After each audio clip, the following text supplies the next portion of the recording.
The Bounty Hunters. All right, before we go into the next section, you boys have to be well and truly prepared for the sheer amount of fuck you're about to see. Hoagie warns them all as the bulkhead door to the next big chunk of the station opens wide. Out of the farming section? The hivers? The food production center of the station? Mustard asks as they all walk in. You remember how I said that a uniform is fetish wear around here? Yes. I got my stupid self turned around early on and was wearing my formals. I was heading to the posh place and ended up in the hivers. You got jumped without backup, mister, T says in a horrified tone. I got a 200-strong train pulled on me by an unending conga line of psychopathic midgets. By the time I got through all 200, the first bitch recovered and wanted another round.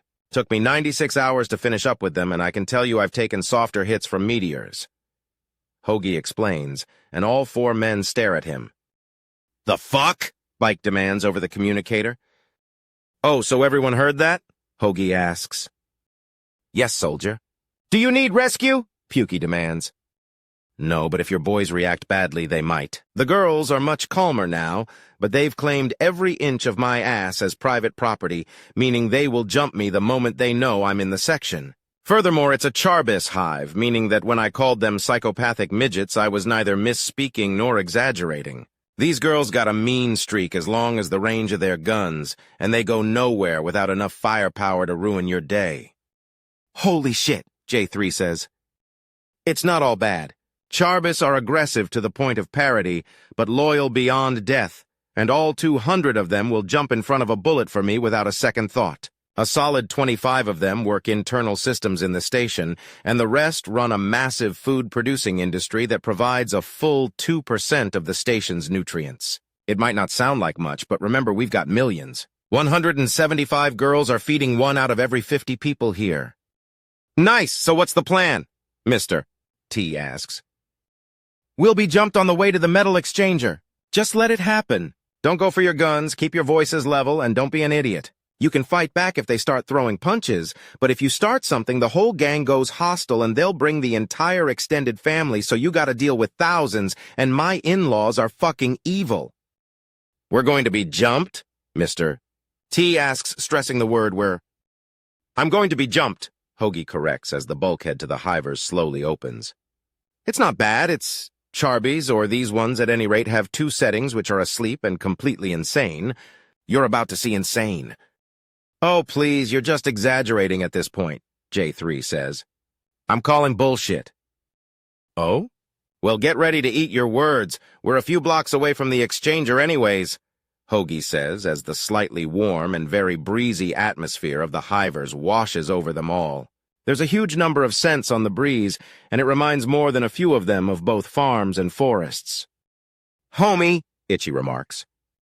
Not a bad place, Hoagie admits. Especially if you want the good food. There are a lot of things that only need a little salt and pepper to be amazing, and most of it's available in bulk here. He leads them to a public lift, and they go up 5 stories, and then the path starts to go across numerous walkways with flowers hanging over the side. What are these for anyways? Cross-pollination. All sorts of plants in the agricultural deck can use flower pollen to trigger reproduction. There's also... Hoagie begins explaining before a yellow and black blur tackles him to the ground. The blur reveals itself to be a 3-foot woman with her tongue down his throat and rapidly buzzing wings. He pushes her back and grins. Hey, babe. Husband! She coos while kicking at his belt buckle to loosen it. You boys better get moving. 3 buildings down on the left, Hoagie tells them. You sure you're... Mister. T begins before a massive ominous buzzing fills the air. They're here. Run! Hoagie exclaims as the determined midget gets his pants off and recaptures his tongue in time for another 10 to dogpile them both with a cheer of excitement. The rest of the guys slowly edge along the far side of the walkway and then break into a dead run when another 20 show up and dive in before going for their guns to present a wall of lethal hardware. A safe distance away, the gangbang cranks up to an utterly surreal level as what looks like a tornado hits the walkway, composed entirely of short-stack bee-women, each and every one of them visibly and unquestionably armed with something deadly. The pile rapidly overtakes the entire walkway and grows to be at least a story and a half tall as the four men watch in utter shock. Well, shit. Glad I didn't make any kind of bet because that would have been a loss for me. Mustard remarks as he looks down the way and sees a store advertising a trade of metal for credits exactly 3 buildings down. His directions are good at least. Yeah, but should we go back for him? I mean, Jesus, Itchy says, scratching the back of his head as he vaguely watches the buzzing, shifting swarm, even as clothes are being thrown out of it. He's a grown man. I get the feeling that if he really wanted out, those flashbangs would have already put those girls on notice. J3 says, and there's just another's moment hesitation before they turn and walk towards the currency exchange. They're not 2 buildings down when a flash of white light gets them all to turn. The buzzing hive of horny bee women are staggering away from the figure rising up from the center. Several fall off and more buzz away into the air in a daze. Hoagie's saying something to them as he collects his clothes and calmly dresses himself before slowly walking over to the rest of the guys. Dude, you are officially in an abusive marriage, Itchy says. I swear to God it's not as bad as it looks, Hoagie insists. I don't believe it, Mr. T says. Dude, they like it rough, and to be honest, if it wasn't for the bad timing, I'd be giving them all surprises, as they're stunned because that's the kind of freaky they go for, Hoagie says. I do not want to know and resent you bringing it up in any capacity, Mr. T says, and Hoagie just rolls his eyes. Fine, you virgin. Let's just get things done so I can get to nail the bitch fucking with me to the wall and get into my next 201 way. I said I do not want to know, mister. T half shouts at him and receives a cackle in return. God damn you. You're not the first and won't be the last to say that, Hoagie replies as he strides past everyone and all but shoulder checks the door to the exchanger open. Hello, Mitch. Yes, it's me. Yes, it's bad news. Fuck! Yes, indeed! Hoagie exclaims, and everyone else piles in to see a Tret woman beginning to bang her head on the counter. And what is the history here? Mustard asks with a fascinated eyebrow. A long streak of bad luck with me as the messenger. Mitch, some stupid bitch bribed the twin shots I hired to watch the possible riot in Deck 1 to take the shot regardless. They bounced the money through Nebula View in the next deck over and we tracked it back here. We need your customer list and cameras, please, and thank you. Fucking hell, and wait. Who the hell are those guys? My bribe? No, this is your bribe, Hoagie says, flipping a coin over to her. She grabs it and her eyebrows go up to see the Kutha coin. These guys are the ones running the actual investigation. I'm here to make sure they don't have to wade through a river of blood to get their answers. All right, bribe and threat out of the way. Hey, you with the stupid face! Press the yellow button and everyone follow me into the back. Mitch orders, and a bemused Itchy elbows the big yellow button, and she walks into the next room. Well, I'm not back here for my own entertainment. Yeah, keep your tits in. We're here for business, Hoagie says, all but waltzing into the back. I wouldn't touch your crazy ass with the business end of a plasma spear, Mitch screeches, and something goes through the air only to be caught by Hoagie. He pockets whatever the hell it was. Well, come on! Hoagie beckons them and they march into the back to find Mitch poring over a computer and growling. I think she's planning your murder, J3 says, noting some of the curse words under Mitch's breath are aimed squarely at Hoagie. Oh no, if she wanted me dead, I'd be dodging plasma already. This is Deck 4 where no one's being respected like they deserve. Some girls are mellow enough to take it, but it would wear a saint down to the bones. So just a shit day. Since I'm bad news on legs for a lot of these girls, it was ruined the moment I walked in the door. You damn straight it was human. Stupid sex apes stinking up the place. Do you guys got someone that can sort data in your little friend group? If not, you'll be assaulting my nose for a while, Mitch says. We've got a hacker on the team. He's listening in through my communicator, mister. T says, holding it out, and Mitch grabs it from him before hooking it up to her computer and uploading a file. There, I've got about a week's worth of business in there. Now get out. I need to spray this place down or there's going to be messes all over, Mitch says, and they all turn to leave. Put some hustle in it! Out.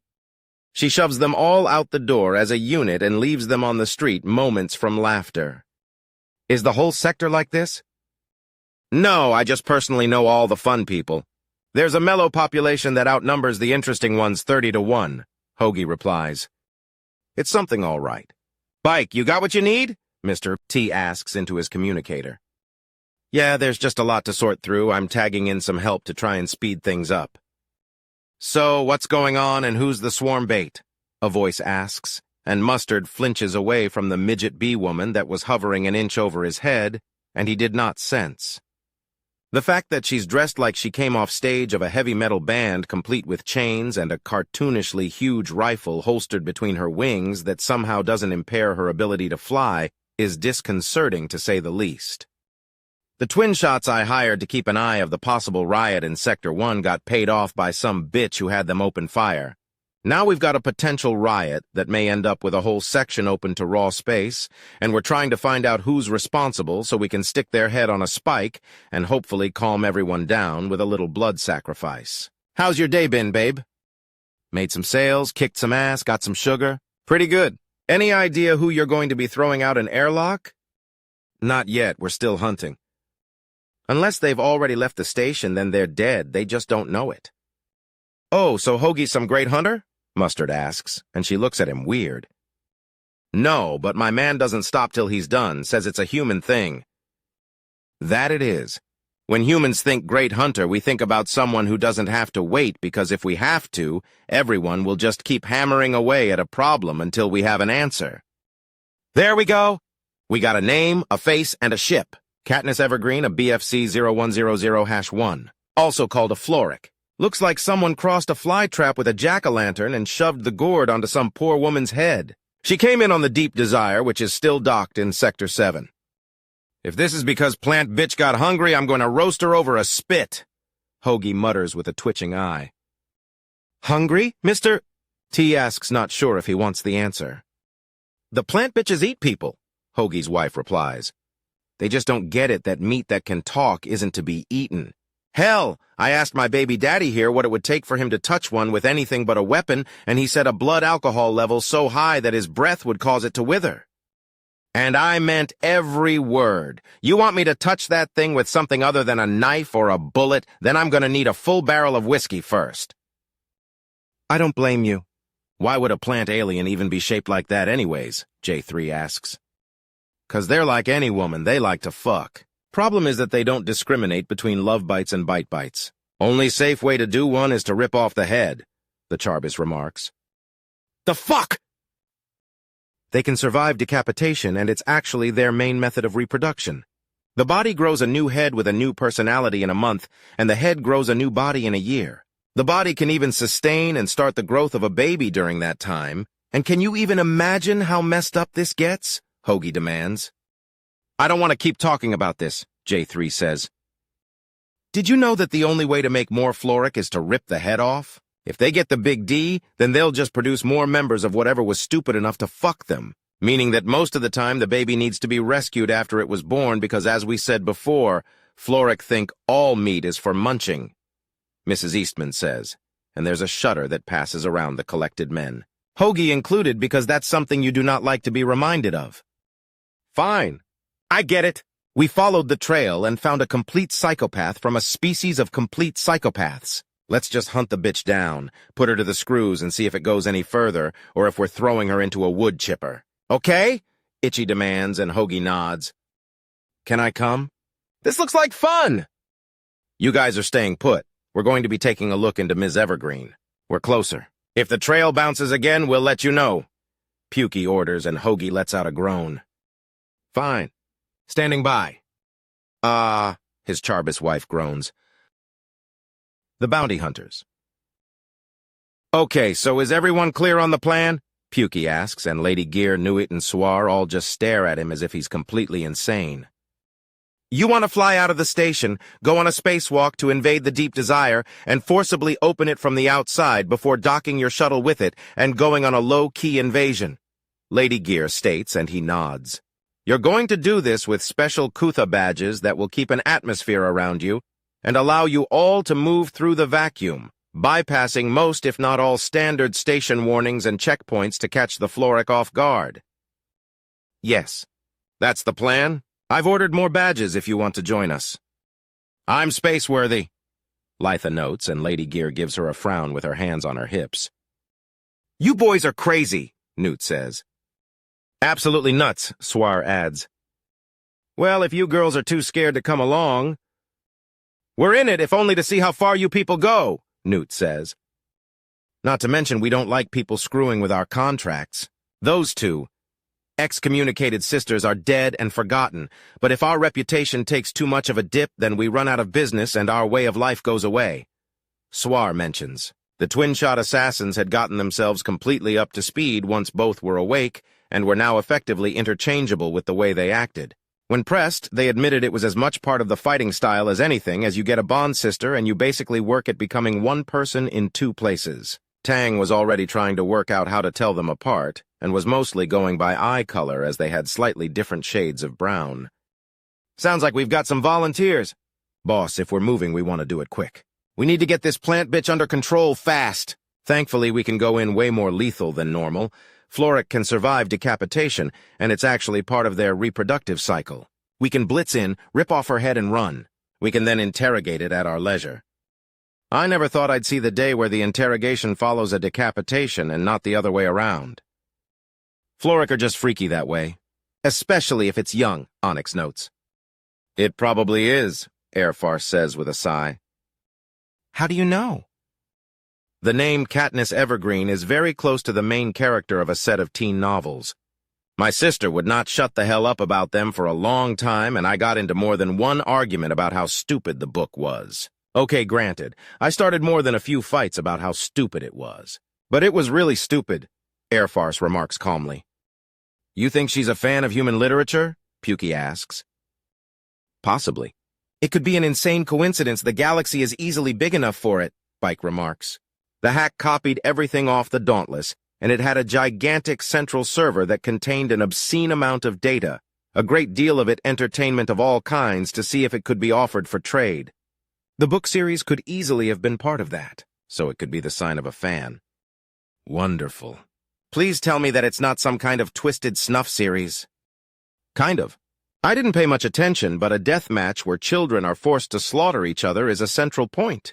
I think. I mostly paid attention to the fact that for some reason the government in the book was so retarded that it forced massive stretches of a country to specialize. One area produces food, another minerals or lumber, things like that, and not allowing anything to take advantage of the natural resources around them. I told her that if any country actually worked like that, it would last however long it took to reach winter, or until the capital crumbled under its own incompetence. Then my little sister started screaming at me. I started laughing at her, and it all devolved from there.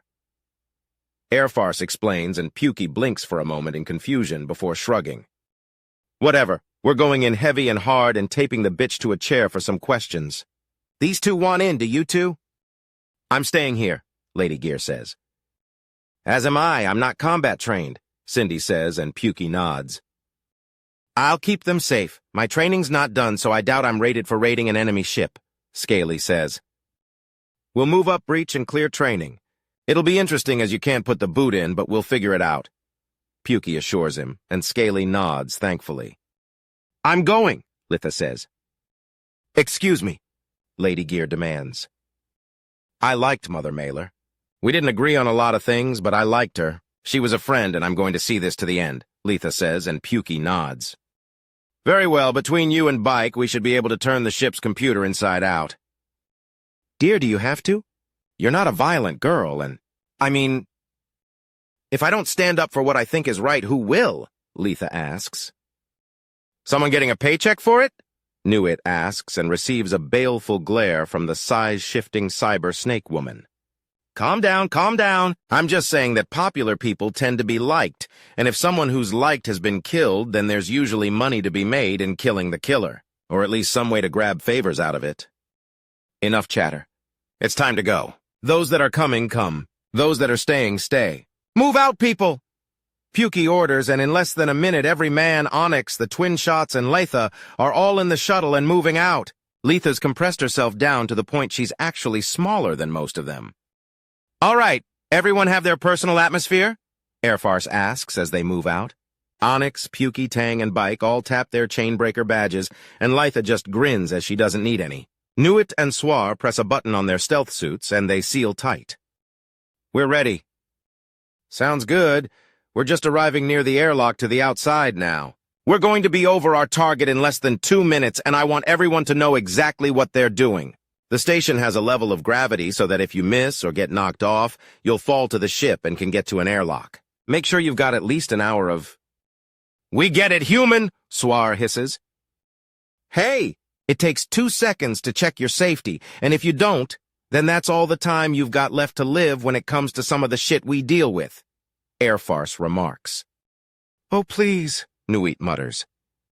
Oh, honey, these humans are the last people whose bluff you want to call, mostly because they don't like to bluff, Onyx says with a wistful smile. Remembering how we met? Airfarce asks. You scared 7 kinds of hell out of me, and I had never been so turned on before that day.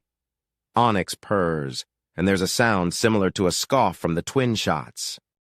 All right, we're pulling up on the ship, Airfarce says as a vaguely V-shaped vessel looms below them. It's covered in an absurd amount of crude paint all over the place that makes it look like a hippie commune was given an industrial quantity of the stuff and allowed to let their imaginations run wild. Hey, why is it that we haven't painted the chain breaker? Because if you'll recall, it was painted dark red and purple when it was the chaining, so I'm divorcing it from that image by leaving it bare. Wait, you people control the chaining? One of the twin shots asks. Yes, although we've rechristened it the chain breaker. I'm impressed. Hacking a ship like that and hijacking it isn't easy. Hijack nothing. I wiped out the previous owners, rescued the slaves, and took it as booty, Pukey says. So who did what on the team? There was no team then, Pukey remarks. Found the nearest airlock. We'll be over it in 10 seconds, Airfarce adds.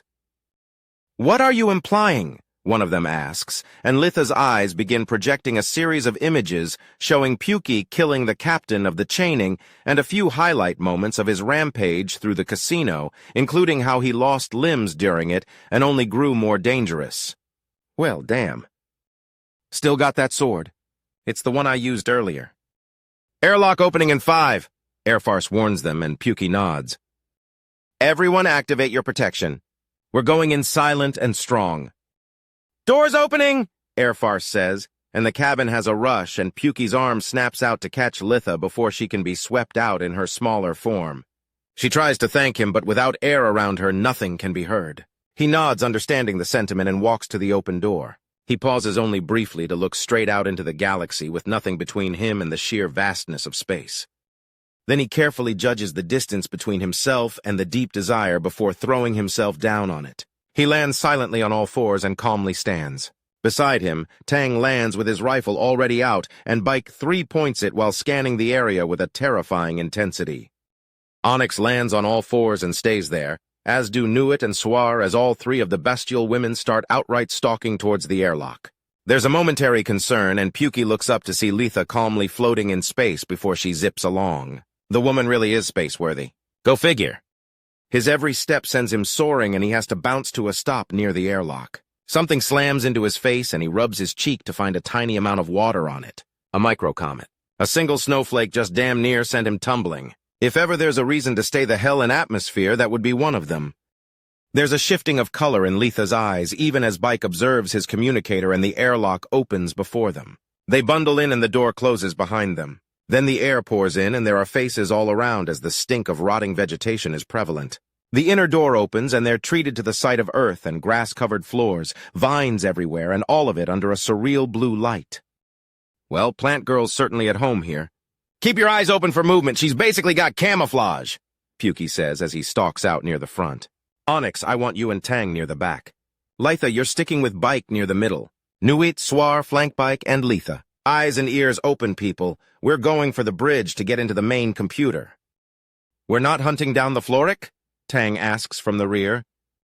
She's a target of opportunity. A lot of the information will be on computer anyways, and if we're really lucky, she'll have some of it recorded. If we spot her, we grab her. If not, then we're ripping everything out of the computer, and that's by no means a consolation prize, Pukey says. I've got some access, sir. Give us a minute and we'll be able to crack it open, Bike says. Can you do it while moving? There's something up, and I don't want to be suddenly jumped on. Yes, sir. Good, we're getting to the bridge and fortifying. Something isn't right. I can feel it. Losing your nerve? Nuit asks in a clearly false friendly tone. No, he's right. Something. I can't really put my finger on it, but there's something supremely dangerous going on, Tang says slowly. This might just be what Floric are like, but we're being hunted. We need to move. It is what Floric are, and you both made the right call. Keep your eyes and ears open. They like to ambush prey, Onyx confirms as she holds up a pair of full-power plasma pistols. She is not messing around. It's a damn plant. What can a plant... Trap, Pukey says before taking a wide step over a tripwire partially buried in the dirt. Where? Suar asks, and he points right down to it with his hard-light arm. It could just be a divider. More likely just an alarm if it's inside her own ship. Otherwise, she'd have to dodge and dance around. Bike begins before a crashing sound in the distances causes everyone to ready their weapons and point down the way. A bright orange head with a crest of leaves flops around the corner, and it turns to regard them with sunken eyes that look carved in. What? No one moves at the question the creature asks. Food? I thought about getting delivery, but it came. That's great service. With that, she scrambles away and screams something about hunting. Are we taking her alive? Tang asks after a moment. We're taking the head alive at any rate, Pukey answers. We're still going to the bridge, but I want your shots to go for center mass. Do not pop the head. I'll call for surrender, and if she gives it all the better, but I doubt it. Why even try then? One of the twin shots asks. You never know, he remarks with a shrug as he activates his plasma sword. Ha! The Floric suddenly exclaims, and he brings up his hard-light arm and catches a particularly slow-moving arrow. It's a stick with a bit of sharp metal literally taped onto it. He just gives the idiot plant woman an unimpressed look. Ha! He catches the second arrow even more easily than the first. Tang kneecaps. 2 bangs later and the alien girl is screaming on the ground.